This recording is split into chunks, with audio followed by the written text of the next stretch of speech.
Hi everyone, what's up, welcome back to my channel. My name is Aditi and I just hope आप सब बहुत अच्छे होंगे। अगर आज आप मेरे चैनल पे पहली बार आए हैं तो please do consider subscribing for more amazing videos. मेरी आज की जो वीडियो है वो उन सारी न्यूली मदर्स के लिए है जिनको ऑल ऑफ अ सडन अपनी 6 मंथ्स की मैटरनिटी के बाद जिनको ऑफिस ज्वाइन करना पड़ता है विद ऑल दैट टेंशंस कि मेरे बेबी का पीछे से ध्यान कैसे रखा जाएगा, मेरा बेबी पीछे से अच्छे से खाएगा या नहीं खाएगा। उसी टॉपिक के ऊपर आज मैं आपसे बात करने वाली हूँ एंड मैं कुछ ऐसे टिप्स आप लोगों के साथ शेयर करने वाली हूँ। मतलब मैं ये तो नहीं बोलूँगी कि जो टिप्स मैं आपके साथ शेयर करने वाली हूँ उससे आप बिल्कुल फ्रीली तरीके से आप अपने माइंड से बिल्कुल टेंशन निकाल दो, बट काफ़ी हद तक जो आपके माइंड में जो टेंशन चल रही होंगी उससे आपको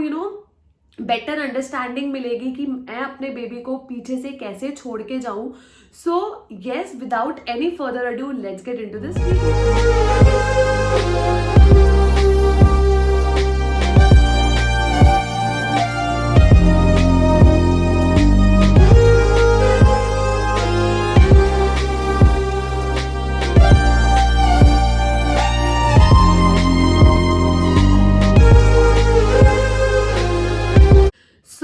यहाँ पे मैं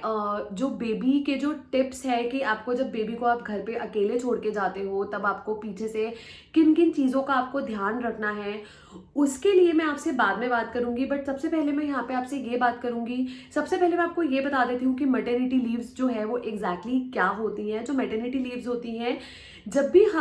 भी एक मदर जो है वो बेबी डिलीवर करती है तो as per the Indian norms and as per the Indian rules जो है जो मदर्स हैं उनको 6 मंथ्स की मैटरनिटी लीव्स मिलती हैं जिसके अंदर वो अपने बेबीज को अच्छे से टेक केयर कर सकती है। बाकी जो है कुछ जो मदर्स होती हैं वो बिल्कुल जिनकी प्रेगनेंसी में कॉम्प्लिकेशंस होता है या जिनकी प्रेगनेंसी में कुछ प्रॉब्लम होती है तो वो कुछ टाइम पहले ही ले लेती है। मैं अगर अपनी बात करूं तो जैसे मैंने जो अथर हुआ है वो हुआ है 24 मई को। तो मेरी जो मटर्निटी लीव स्टार्ट हुई थी वो 24 मई से ही स्टार्ट हुई थी बिकॉज मेरा ऑलरेडी प्लान सी सेक था, तो इसलिए मुझे एज सच पहले से लीव्स लेने की जरूरत नहीं पड़ी थी। तो 6 मंथ्स के हिसाब से जो मेरे को लीव्स मिली थी वो थी मेरी 24 मई से लेके 23 नवंबर तक की मेरे को लीव्स मिली थी। अब जब भी आपको लगे कि आपकी जो मटर्निटी लीव्स हैं वो अब ओवर होने वाली है, बट जो आपका बेबी है उसे उसको अभी आपकी और ज़रूरत है, मतलब अभी जो बेबी है वो अच्छे से उसका जो ट्रांजिशन है वो सॉलिड्स पे नहीं हुआ है, आपका बेबी अभी भी जो आपका फीड है वो लेता है, और जो आपका बेबी है उसने अभी बॉटल फीड लेना स्टार्ट नहीं करा है। तो उस केस में जैसे ही आपको लगे कि अब आपकी मटर्निटी जो है वो खत्म होने वाली है, उसके 1 महीना पहले या 15 डेज पहले आप अपने ऑफिस के एचआर या अपने मैनेजर या बॉस को आप कांटेक्ट कीजिए और उनसे ऑप्शंस पूछिए कि ऐसे कि क्या क्या ऑप्शंस है, कि मतलब आप उनको अपनी प्रॉब्लम बताइए कि मेरे साथ ये प्रॉब्लम है कि जो मेरा बेबी है वो भी सॉलिड्स पे नहीं अच्छे से गया है एंड ऑल दैट, और उनसे ऑल्टरनेटिव्स पूछिए। आज की डेट में हर कंपनी जो है वो इतनी ज़्यादा वुमेन फ्रेंडली है and specially for returning moms के लिए आप अच्छे से आप उनसे पूछिए। जैसे कि सबसे पहले आप ये पूछिए क्या कि वर्क फ्रॉम होम की फैसिलिटी है, कि अगर आप 6 मंथ्स के बाद अगर आप ऑफिस ज्वाइन करते हैं तो क्या आपको वर्क फ्रॉम होम की facility for other few months क्या आपको ऑफिस आपको प्रोवाइड कर सकता है। नहीं तो ये वाली फैसिलिटी आप पूछ सकते हैं कि वीक में 2 दिन आप ऑफिस से काम करो और बाकी 3 डेज या 4 डेज आप घर से काम करो, या हाफ डे ऑफिस, मतलब जैसे 4 आवर्स ऑफिस में काम करो और 4 आवर्स आप घर से काम करो। ये वाले जो ऑप्शंस हैं मेक श्योर कि आप उसे एक्सप्लोर कीजिए, क्योंकि बहुत सारे लोगों के मन में क्या होता है कि वो लोग शर्मा शर्मी में वो पूछते नहीं है कि हम लोगों की अभी मैटरनिटी से हम लोग जा रहे हैं और हम ऑल ऑफ अ सडन ये चीज़ पूछ रहे हैं। बट आपको ये चीज़ का सबसे ज़्यादा ध्यान रखना है कि your baby is your first priority. अगर आपके बेबी को आपकी ज़रूरत है तो चाहे आपको लीव्स अपनी एक्सटेंड करवानी पड़े, चाहे आपको जो है आपको अपना ऑफिस छोड़ना पड़े, तो वो करना ही है, बिकॉज बेबी को जो है उस टाइम पे हमारी ज़्यादा ज़रूरत है। तो मेरे केस में क्या हुआ था, जैसे कि मैंने आपको बताया कि मेरी 23 नवंबर तक की मेरी लीव्स थी, बट स्टिल क्योंकि Atharva is so much dependent on me for feed and उसने अच्छे से सॉलिड्स पे भी ट्रांजिशन नहीं किया था, मतलब ऑल्दो मैं उसे कोशिश करती थी खिलाने की, बट उसने काफ़ी अच्छे से, जैसे बोलते हैं ना, बहुत अच्छे से कि अगर मैं 8-9 घंटे पीछे से ना हूँ तो वो सरवाइव कर सके, उसने उस तरीके से उसका ट्रांजिशन सॉलिड्स पे नहीं हुआ था। तो I have to extend my leaves for another month. तो मैंने जो ऑफिस ज्वाइन किया था वो मैंने ज्वाइन किया था अगेन जनवरी के टाइम पे। मैंने अपनी 1 मंथ की लीव्स को मैंने एक्सटेंड करा था। एंड गाइज मेक श्योर कि अपने मैनेजर से या अपने एचआर से जो है बात ज़रूर करें, क्योंकि उनसे क्या होगा, आप उनको अपनी प्रॉब्लम बताओगे, ज़्यादा से ज़्यादा जो आप अपने माइंड में सोच रहे होगे वो अगर पॉसिबल नहीं होगा तो वो आपको कुछ और ऑल्टरनेटिव देंगे कि आप ऐसे नहीं करके आप ऐसे कर लो। सो मेक श्योर कि always always speak to your manager and your company HR कि क्या है, उनसे बात कीजिए कि अगर मैं ऑफिस ज्वाइन करती हूँ तो मेरे बेबी के लिए क्या डे केयर फैसिलिटी है। आजकल बहुत सारे ऑफिस हैं जिनके कैंपस में ही क्रैचेस बने हुए हैं और जो कि डे केयर फैसिलिटीज़ दे रहे हैं, तो आप उनसे वो चीज़ पता कीजिए कि क्या डे केयर फैसिलिटी है। उसके अलावा क्या आपके ऑफिस में ऐसी कोई जगह है कि जहाँ पे जो न्यूली मदर्स है वो जाके जो मिल्क है उसे पंप कर सकती है। सो ये सारी चीज़ें जो है मेक श्योर कि आप अपने एचआर से डिस्कस कर लीजिए बिफोर ज्वाइनिंग दी ऑफिस। सो अब हम बात करना स्टार्ट करेंगे कि जब आप ऑफिस जो है वो रीज्वाइन कर लेते हैं तो उस टाइम पे आपको अपने घर पे ऐसे क्या क्या अरेंजमेंट्स करने चाहिए जिससे आपका जो केयर गिवर है और आपका जो बेबी है उसे परेशानी ना हो। सबसे पहला जो टिप है वो ये है, find a care taker which you trust.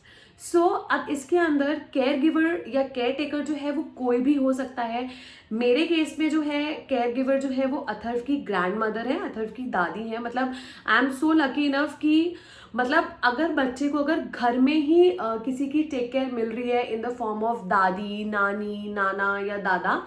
तो इससे अच्छी बात तो कोई हो ही नहीं सकती। बाकी हर किसी की जो है वो सिचुएशन अलग होती है। मैं किसी की सिचुएशन पे यहाँ पे अभी कमेंट नहीं कर सकती, क्योंकि हर कोई अपने हिसाब से जो है वो बेस्ट ही ढूंढता है कि मेरे बेबी के लिए क्या बेस्ट है।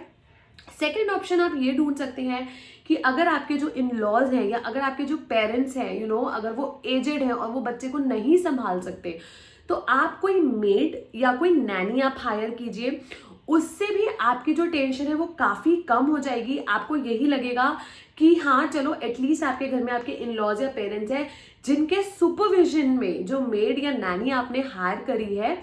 वो जो है वो आपके बेटे का या बच्चे का टेक केयर कर रही है। थर्ड जो है जिसके लिए मैं पर्सनली बिल्कुल भी राजी नहीं हूँ, मुझे ऐसा लगता है 1 साल तक जो है बच्चों की जो ग्रोथ होती है वो बहुत इम्पॉर्टेंट होती है कि बच्चे की ग्रोथ घर पे ही हो। बट अनफॉर्चुनेटली अगर आपके पास ये 2 ऑप्शंस नहीं हो पाते तो थर्ड जो ऑप्शन है फिर वो है डे केयर का option. But make sure day care के जो ऑप्शंस है वो आप उसको अच्छे से चेक कीजिए, अच्छे से आप उसका रिव्यू देखिए कि क्या रिव्यूज़ है, कैसे रिव्यूज़ हैं। जो वहाँ पे जिन्होंने ऑलरेडी अपने बेबीज़ को डाला हुआ है डे केयर में उनके पेरेंट्स के साथ इंटरेक्ट करने की कोशिश कीजिए। मतलब अच्छे से, मेरा कहने का मतलब यही है कि अच्छे से रिव्यूज़ वगैरह सब कुछ चेक करके ही अपने बच्चे को जो है वो आप डे केयर के अंदर डालिए। ये था मेरा पहला टिप। अब जो मेरा सेकंड टिप है वो ये है कि make the care giver at least part of your routine prior 1 month. इससे मेरा कहने का मतलब ये है कि मैं एक अपना एग्जांपल देती हूँ कि जैसे मैंने बताया कि मुझे ऑफिस ज्वाइन करना था 2 जनवरी से, एंड अथर्व की जो दादी है वो जब हमारे पास वो आई थी 15 दिसंबर से। 15 दिसंबर से वो जब आई थी तो उसमें क्या हुआ था कि मतलब 2-3 दिन अथर्व, क्योंकि जब आपके घर में कोई भी नया बंदा आता है या कोई भी नया इंसान आता है तो बच्चे को घुलने मिलने में 2 से 3 दिन लगते ही लगते हैं, क्योंकि बच्चे ने उन्हें कभी अपने आसपास देखा नहीं होता। जब बच्चा धीरे धीरे देखना शुरू करता है तो उसको बच्चे को उनके साथ घुलने मिलने में 2 से 3 दिन लगते ही लगते हैं। अब उसके बाद क्योंकि मुझे 2 जनवरी से ऑफिस ज्वाइन करना था and we only have 10-15 days, तो उसके अंदर क्या था कि अथर्व के सारे कामों के लिए मेरी मदर इन लॉ ने बिल्कुल वैसे ही करना स्टार्ट कर दिया था जैसे मैं अथर्व के लिए करती थी। एंड उससे ये हुआ कि जो अथर्व है वो इतना अच्छे से उसे चीज़ें ये पता लगने लग गई कि अगर मम्मा नहीं होंगी तो ये मेरा काम करेंगी। ऑल्दो मतलब उसे नहीं पता था, बट मेरे ऑफिस जाने के बाद जो अथर जिनके साथ सबसे ज्यादा कंफर्टेबल होता था किसी और को देख के, तो वो है उसकी दादी। मतलब मेरे या मेरे हस्बैंड अगर ऑफिस चले गए और पीछे से घर में कोई आ गया या कुछ है, तो वो सबसे ज्यादा कंफर्टेबल सिर्फ और सिर्फ अपनी दादी के साथ होता है, और वो किसी के साथ नहीं होता। तो हमने इस तरीके से उनको हर चीज में अपने साथ इन्वॉल्व कर लिया था, चाहे वो अथर्व को खाना खिलाना हो, चाहे वो अथर्व को नहलाना हो, या चाहे वो अथर्व के साथ कुछ भी इंगेजमेंट एक्टिविटी या अथर्व को नीचे पार्क लेके जाना हो। तो मेरी मदर इन लॉ हर उन्होंने वो काम किया जो हम अथर्व के लिए करते थे, ताकि वो अथर्व के साथ अच्छे से वो जेलअप हो सके। एक टर्म होती है जो कि होती है प्रोडक्शन अंडर सुपरविजन। सो वो वाली जो टर्म होती है, अगर आप उसका मीनिंग देखेंगे तो उसका मीनिंग यही है कि जब आपको लग रहा है कि अब आपको जाना है, अब आप नहीं होंगे कुछ दिन बाद बच्चे का टेक केयर करने के लिए, तो आप सिर्फ दूर से बैठ के सुपरवाइज करते रहिए। और जो एग्जैक्टली जो आपके बेबी का जो पीछे से केयर टेकर है, या जो आपके बेबी का पीछे से केयर करने वाला है, उनको अच्छे से वो सारा काम करने दीजिए, ताकि जो बेबी है वो बहुत ईजिली उनके साथ जेलअप हो सके। जो मेरी थर्ड टिप है आप लोगों के लिए वो ये है, prepare a list of do's and don'ts and share the same with the caretaker. So इससे मेरा मतलब ये है, ऑल्दो देखो मेरे पास अथर्व की ऑलरेडी ग्रैंड माँ थी, जो अथर्व का सारा टेक केयर करती थी। बट अगर आपके केस में ऐसे है कि आपके जो भी केयर टेकर है, या जो भी वो मेड या नैनी है, सो मेक श्योर आप उन लोगों को एक प्रॉपर एक डूज एंड डोंट्स की एक लिस्ट आप हैंड ओवर करें। एंड उनको हमेशा जो बच्चों के जो साइन होते हैं ना, अगर बच्चों को भूख लग रही है तो बच्चा अलग साइन देता है, अगर बच्चे को नींद आ रही है तो बच्चे के काफी सारे अलग अलग पैटर्न्स होते हैं, अगर बच्चे को पूप जाना है तो बच्चा उसका अलग पैटर्न देता है। सो मेक श्योर कि आप जो डूज एंड डोंट्स की आप जो भी लिस्ट प्रिपेयर करें, उसके अंदर आप बच्चे का प्रॉपर हर चीज आप लिखे कि बच्चे को इस टाइम पे ये खाना है, बच्चे को इस टाइम पे ये है, अगर बच्चा ये वाला पैटर्न दे रहा है, अगर बच्चा ये हरकत कर रहा है तो दैट मीन्स उसको नींद आ रही है।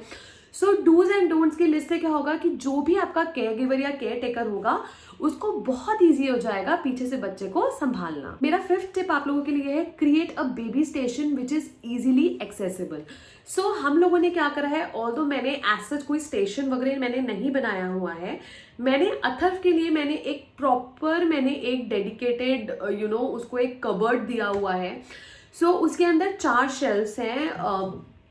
उसी के अंदर अथर्व का सारा सामान है, उसकी मेडिसिन की किट अलग है, उसकी कपड़े हैं वहीं पे, उसके डाइपर्स है, उसका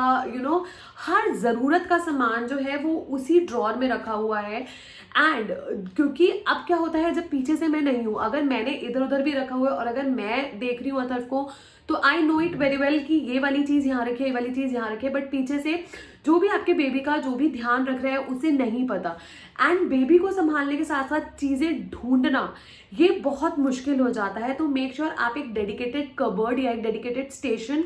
ही आप अलॉट कर दे, जहाँ पे आपके बेबी का सारा सामान रखा हो, कि बेबी को कोई भी अर्जेंट मेडिसिन चाहिए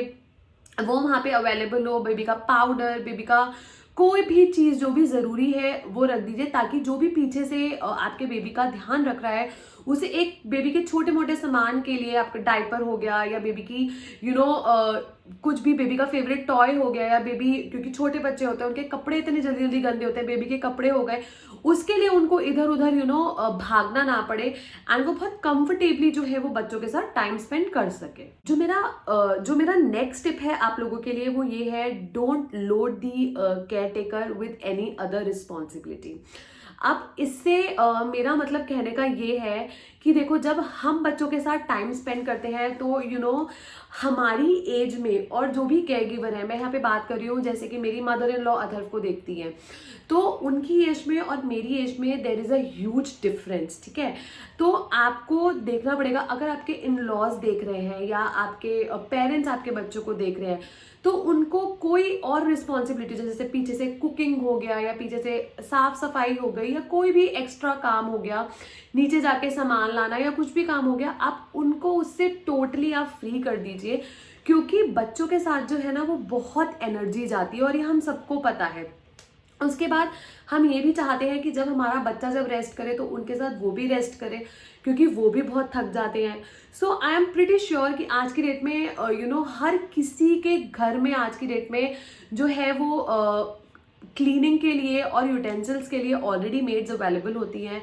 बट अगर जैसे है कि बच्चा जो है, जैसे अथर्व का मैं आपको रूटीन बताती हूँ। जैसे अथर्व है, मैं 7:30 बजे ऑफिस के लिए निकलती थी, तो अथर्व जो है वो जनरली 8 सवा 8 बजे तक वो उठ जाता था। तो my mother in law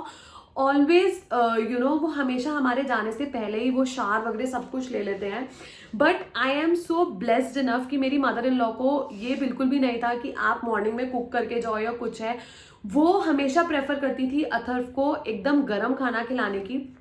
so मेरे साथ ऐसा कोई केस नहीं था। बट हर बंदे की जो सिचुएशन है वो डिफरेंट होती है। माइट बी पॉसिबल आपके इन लॉज या आपके पेरेंट्स जो हो वो इस उनके अंदर इतनी हिम्मत ना हो, या वो इतने ना हो कि बेबी के साथ साथ वो बाकी रिस्पॉन्सिबिलिटीज भी देख सके। सो ऑलवेज मेक श्योर कि बच्चे के साथ अगर आपको लगता है कि उनके ऊपर कोई और रिस्पॉन्सिबिलिटी है, सो उसको आप उनसे फ्री कर दीजिए। जो मेरा नेक्स्ट टिप है आप लोगों के लिए वो ये है, prepare for the week in advance. बल्कि बेबी के लिए नहीं, अपने घर के लिए भी। सो इससे मैं ये इससे मेरा कहने का मतलब ये है कि जनरली क्या होता है कि हम लोगों को अपने बेबी के साथ स्पेंड करने के लिए वर्किंग मदर्स को सिर्फ जो प्रॉपर दिन मिलते हैं वो होते हैं सिर्फ 2 दिन, which is Saturday and Sunday.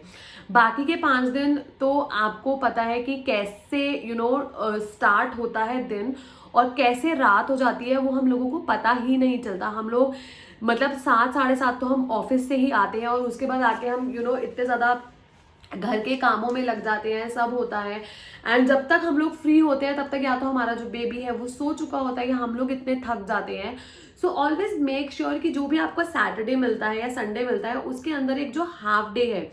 वो आप एक प्रॉपर वीक को प्लान करने में स्पेंड करें कि इस हफ्ते, अब आने वाले हफ्ते में हमें अपने घर में क्या क्या चीज़ों की ज़रूरत है, या हमें क्या क्या चीज़ें लगेंगी, बच्चों की क्या क्या चीज़ें ख़त्म हो रही है, घर का राशन हो गया,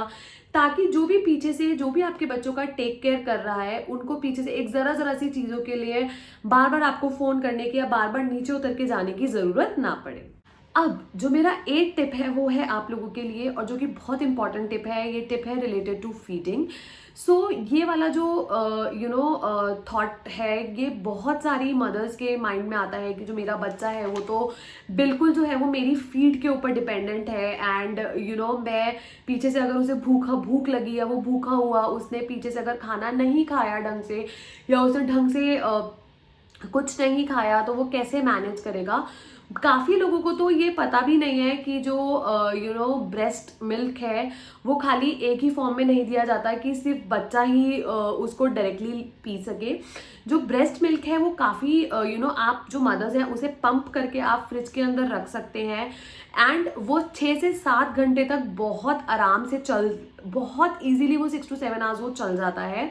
जब भी आपको लगे कि आपका बच्चा क्रैंकी हो रहा है या भूखा हो रहा है, उससे आधा घंटा पहले आप उसे फ्रिज से निकाल के रख दीजिए, वो बिल्कुल नॉर्मल टेम्परेचर में आ जाएगा। और ये मैं बात कर रही हूँ गर्मियों की। अगर ठंड में अगर आपको ऑफिस जाना है तो आप उसे 6 से 7 घंटे के लिए आप उसे नॉर्मल रूम टेम्परेचर में भी आप उसे रख सकते हैं। वो उसमें भी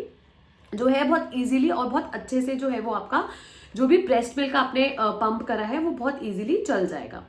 अब क्योंकि क्या होता था कि मॉर्निंग में जब मैं ऑफिस जाती थी तो मैं जनरली 80 ml या 100 ml के करीब मैं अदर के लिए ब्रेस्ट मिल्क पंप करके जाती थी। उससे क्या होता था कि जब भी उसको लगता था या जब भी उसे दूध पीने को होता था तो मेरी मदर इन लॉ उसे वो कटोरी चम्मच से पिला देती थी, क्योंकि मेरे बेटे ने आज तक बॉटल नहीं एक्सेप्ट करी है। सो ये मेरे साथ एक नेगेटिव पॉइंट था। एंड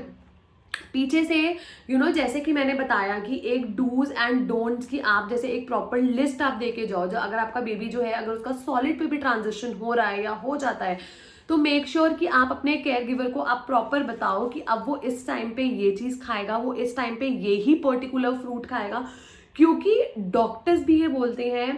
कि जो छोटे बेबीज होते हैं 7 से 8 महीने के बेबीज होते हैं उनके हमें जल्दी हमें टेस्ट जो है उसे चेंज नहीं करना है। बच्चे को एक टेस्ट समझने में या बच्चे को एक टेस्ट को अडेप्ट करने में ही 3 से 4 दिन लगते हैं। इसीलिए बोलते हैं कि आपके बच्चे को किसी चीज़ से एलर्जी हो रही है या नहीं हो रही है, उसको आप 3 से 4 दिन कंटिन्यूएशन में आप वो सेम उसको चीज़ें दो, ताकि आपको पता लगे कि बच्चे को किस चीज़ से एलर्जी हो रही है और किस चीज़ से एलर्जी नहीं हो रही है। सो जो फीडिंग वाली जो मेरा टिप जो यहाँ पे था, ये एक बहुत इंपॉर्टेंट टिप है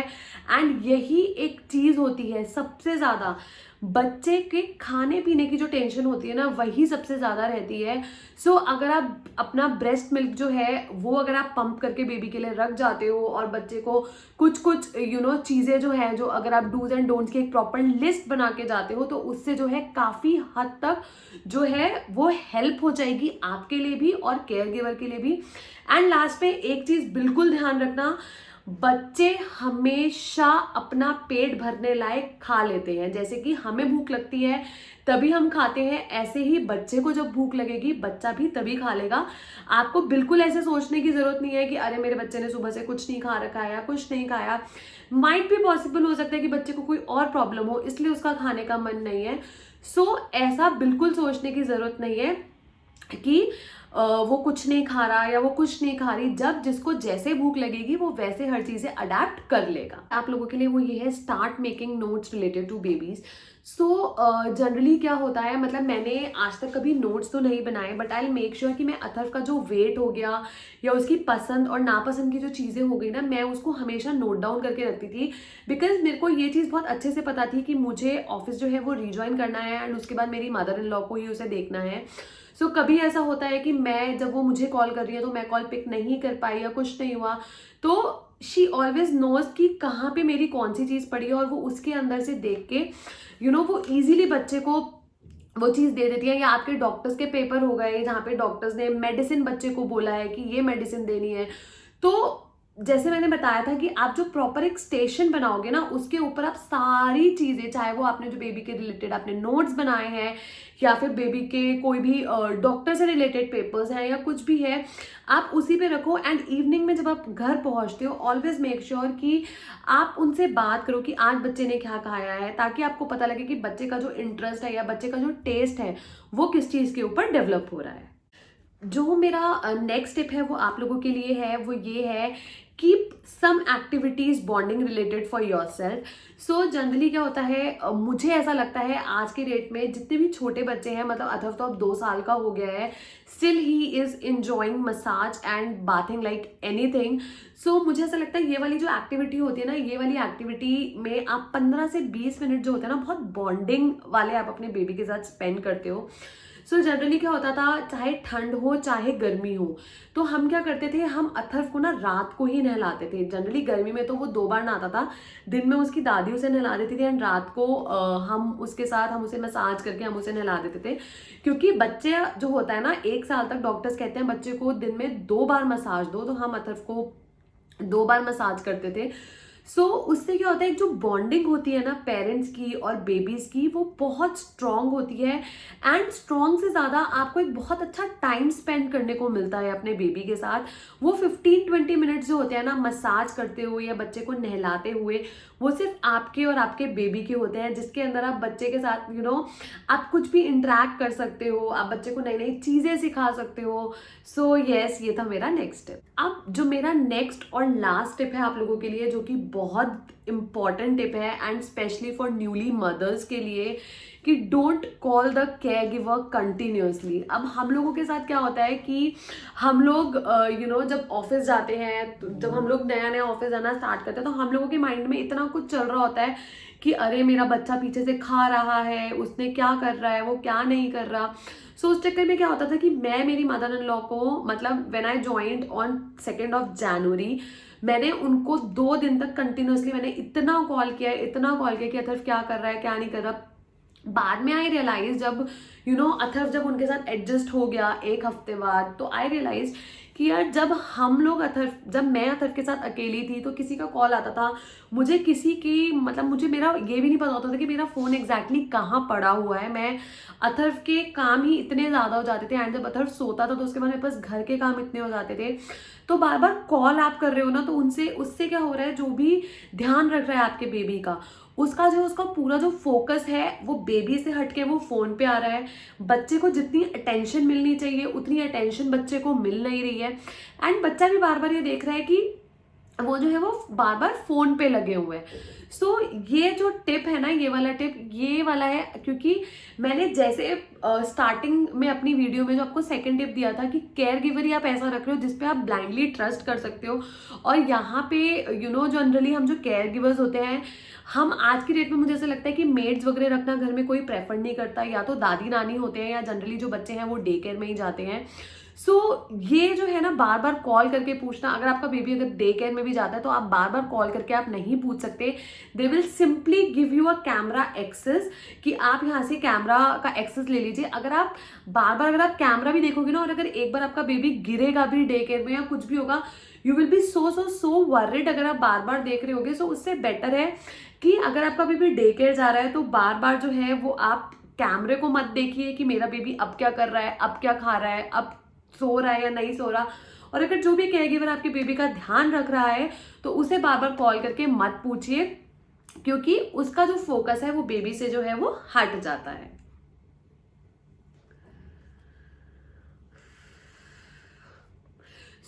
ये थे मेरे कुछ टिप्स जो कि थे न्यूली मॉम्स के लिए, कि अगर जब वो ऑफिस मैटरनिटी के बाद रीजॉइन करे तो उन्हें पीछे से क्या क्या अरेंजमेंट्स करने चाहिए और किन किन पॉइंट्स का ध्यान रखना चाहिए। आई जस्ट होप आपको मेरी जो ये वाली वीडियो है वो यूजफुल लगी होगी, and if you do so please do like, comment and subscribe to my channel. I will see you in my next video. Till then bye, take care.